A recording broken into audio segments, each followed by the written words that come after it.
بە دەنگی 57 ئەندامی پەرلەمان پارێزبەندی لە بەڕێز سۆران عومەر سەعید هەڵگرتنی پارێزبەندی لە سەر سۆران عومەر پەرلەمانتاری کۆمەڵی ئیسلامی بە دەنگی فراکسیۆنی پارتی و فراکسیۆنە کەمەنەتەوەیەکان و بەبێ ئامادەبوونی سەرۆکی پەرلەمانی کوردستان کاردانەوەی بەرفراوانی کەسایەتی و ڕۆشنبیران و پەرلەمانتارانی خولی پێشووی پەرلەمان و زۆرینەی هاوڵاتیانی لێکەوتەوە. لەوبارەوە ئەبوبەکر هەڵەدنی پەرلەمانتاری یەکگرتووی ئیسلامی ئەمڕۆ بە ڕۆژێکی ڕەش بۆ پەرلەمانی کوردستان ناو دەبات و دەنووسێت 29 ساڵە لە پاڵ کوردایەتی دزی و تاڵان و بڕۆ ئێستاش لە پشت یاسا سەپاندنی حکومڕانی کوتەک و چاوترساندن و لاجاتی دادگایی گەل بۆ خراپەکاران ئیرادە و ویستی گەل دادگایی دەکرێت. هەڵەدنی ئاماژی بەوە کردووە پاساوی ئەوانی ئەمڕۆ لە کۆبوونەوەی پەرلەمان بەشدار بوون کە با یاسا سەروەر بێت هیچ بنەما و ئەسڵ و ئەساسێکی نەبوو، چونکە دەرکەوت یاسا بۆ هەمووان نییە بەڵکو بۆ هەندێکە، بۆ ئەوانی لە ئێستا و داهاتوو بە چەکی یاسا بێدەنگ دەیانەوێ ئەزمموی دەستگایەکی ئەمنی وەکو پاراستن کە بەرپرسەکەی بۆ بە سەرۆکی حکوومەت بیهێنن بیسەپێنن بەسەر حکومڕانی هەرێمی کوردستانە.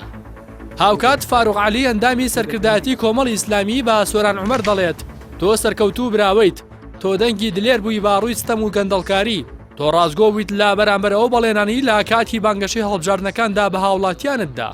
فاروق عەلی ڕوو لە پەرلەمانتارەکەی کۆمەڵ دەڵێت بەسە بۆ تۆ کە زۆربەی هەرە زۆری هاوڵاتیانی بە ویژدان پشتیوانی لێ دەکەن کە منەوانی خۆیان دەکەنە قوربانی بەرژەوەندی خەڵکی.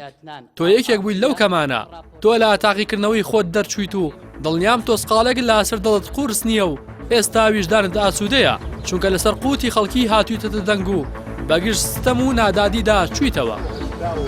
پێم وایە لە کوردستانی ئێمەیە لای خۆشەوە ڕۆژنامەنووس ئاسۆ سەردین و سیوێتی ئەوەی ڕوویدا جگە لە کۆمیدیایەکی بێتام هیچی تر نەبوو، تەنها جەختی لەو ڕاستیە کردەوە کە لە کوردستاندا تەنها دەسەڵاتە و دەسەڵاتەیە کە هێزی چەکداری لە پشتە و پارەی بەدەستەوەیە.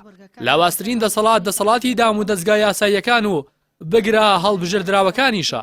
ئاسۆ سەردی و تووشێتی بێگومان ئەنجامی هەموو ئەمانە سوکردن و بێنرخکردنی پەرلەمان و کاری پەرلەمانتاریە. ئەمە شامانجێکە لە مێژە کاری بۆ کراوە و بۆی دەکرێت.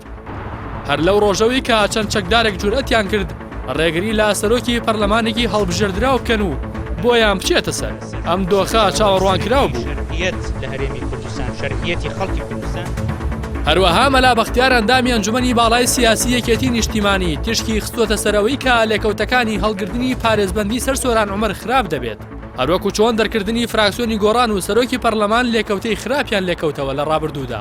مەلا بەختیار ئاماژەی بۆ کردووە کە لەم دۆسیەدا ڕێگەی دیکە بگیرایەتە بەر کاریگەرتر دەبوو. هیواشی خواستووە کە ئەم کێشەیە لە پەرلەمانی کوردستان و عێراقیشدا نەبێتە مای قڵیشی زیاتری نێوان لایەنە سیاسیەکان.